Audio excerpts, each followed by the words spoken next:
The question is about sensory references. This is, in fact, an important part of your revision plan.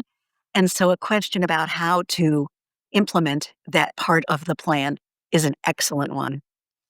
Think of the five senses: what you see, what you hear, taste, feel, and smell.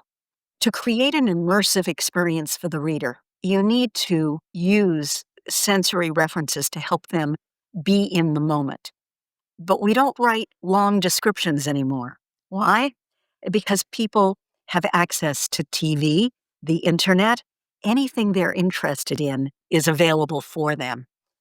They're no longer armchair travelers in that same way. What we have to do is what I call a world in a word or phrase. You have to be able to put them in that moment through sensory descriptions with just a word or a phrase. Linda Landrigan, the editor-in-chief of Alfred Hitchcock Mystery Magazine, refers to it as the telling detail.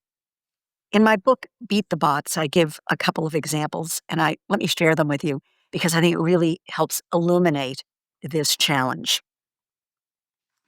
"I have to go," Mary said. "I'm late." "Don't go," Tom whispered, kissing her neck. "I have to go," Mary said. The sun peeked through the broken slats of the old Venetian blinds. "I'm late." "Don't go," Tom whispered, kissing her neck. In other words, the dialogue hasn't changed, but by adding that one-sentence description, broken Venetian blinds, the sun low, you get a feel for the place where Mary and Tom are.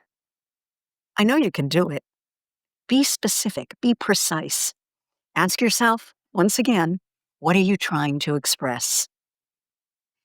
I'd love to read your comments about how you implement it, what your experience has been. And if this tip had value for you, would you like it? Would you share it? Would you subscribe to the channel? That opens up features for us that lets us make these videos even more valuable for you. Thank you.